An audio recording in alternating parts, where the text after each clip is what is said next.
clue tonight that police are hoping could solve the murder of an Uber driver who was gunned down on the job. News 4's Jessica Cunnington is live in the Mount Hope section with new information in the city's first homicide of the year, Jess. Yeah, this is a man who came forward today and spoke to reporters who said he didn't know the victim, but he is a fellow cab driver, and he says he knows who the suspect is. He said he walked into a police precinct late last night and told detectives that he was in this area at the time of the shooting and told them who they should be looking for tonight. Covering his face and eyes to remain anonymous. He knows the person, yes, that's why he's here. A cab driver who says he went to the NYPD with the identity of the man he believes is the suspect in the killing of Isa Isaac New Year's morning. Isaac was 55 years old and an Uber driver working to provide for his 4 kids and wife back home in Africa. Police say he was shot in the head. Fernando Mateo translating this man's account from Spanish. And he had gone next door to where this other person was consuming alcohol, and he heard the commotion, and they said, oh my God, it was so-and-so who just shot this guy down the block. He went to the police last night at midnight and spoke to a detective at the 47th precinct. Police say Isaac was shot and killed on Morris Avenue near the Cross Bronx Expressway service road just before 7 a.m. yesterday. We spoke with someone in this area who says they saw surveillance video of the incident before it was given to police, and that there was a minor crash between the Uber SUV and a Mercedes minutes before the shooting. Welcome to the video, everyone. Today I'm doing a reaction to the a couple clips here. Man, it's crazy because like these 2 incidents have happened within the last 5 days or so. This is in Mount Hope area of the Bronx, where a gunman killed an Uber driver, apparently shot him in the head. And a taxi driver who was in the area went into the police department and said they knew who the person was who did the shooting. When you're out there doing ride sharing, it's sad to say these days, but it's definitely a dangerous job because, of course, if the people have a profile picture and they have their name on there, you know who's getting into your car, but you really don't know the people. You're giving rides to complete strangers, and unfortunately, man, this is something that's happened, and it's been several other instances with with ride sharing and stuff like that, but I just felt like I wanted to shed some light onto this happening. And of course, this is in the Bronx again, and we're going to just take a look and see what they have here as far as the little clips from the surveillance. News 4 obtained this surveillance video that shows around 6:40 a.m. someone banging on the front window of the Uber, which then drives forward, and 2 people follow. You can see them continue to run and then turn around. The man who saw the video of the shooting says the suspect comes back on foot a short time later and repeatedly shoots at the Uber as it tries to make a U-turn to get away.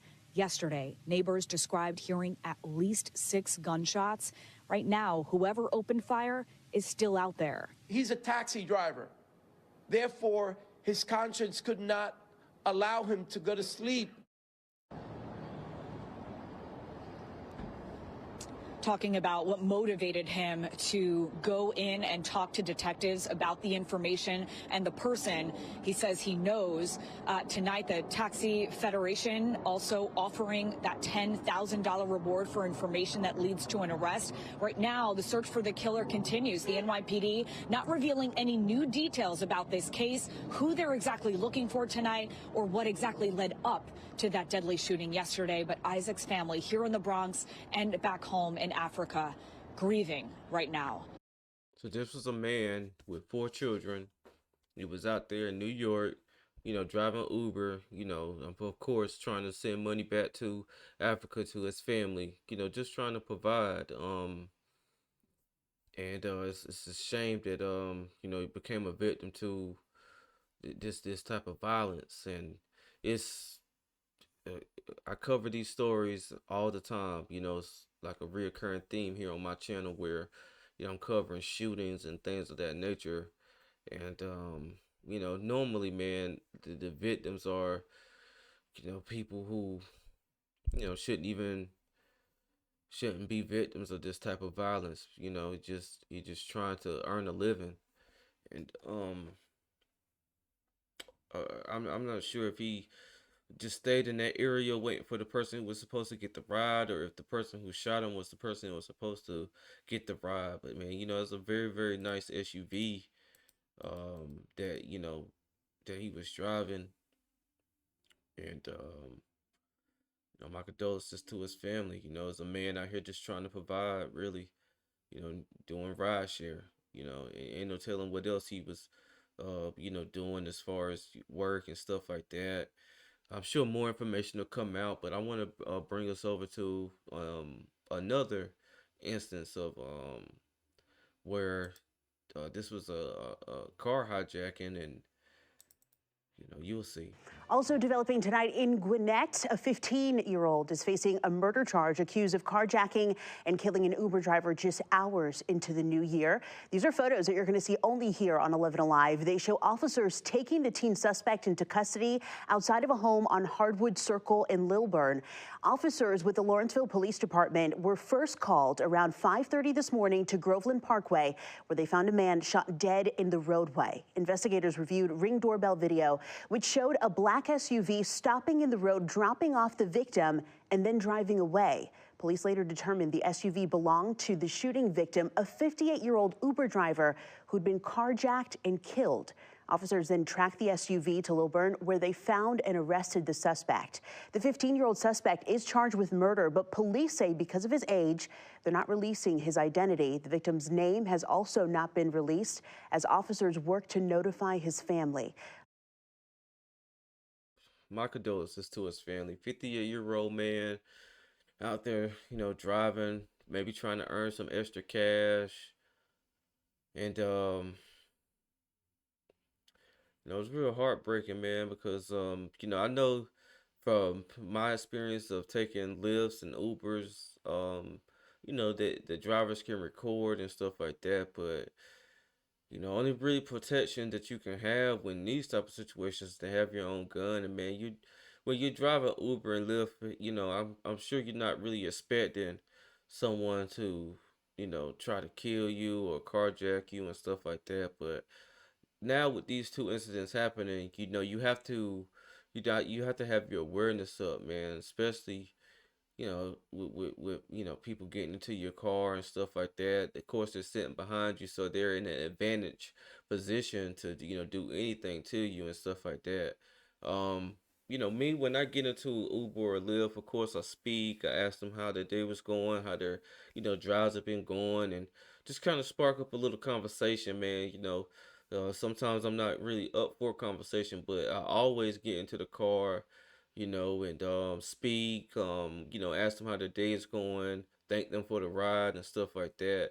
Even though I'm paying them, man, it's still offering the service to me.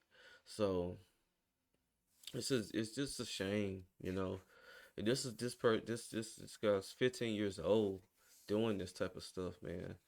So, just wanted to bring you guys two instances, make everyone aware of, like, hey man, this is going on out here. This is what's going on in the world. You got people who are literally, sharing their ride, trying to get you from point A to point B, and these type of situations are happening out here. So, if you're ride sharing, you definitely want to be aware, and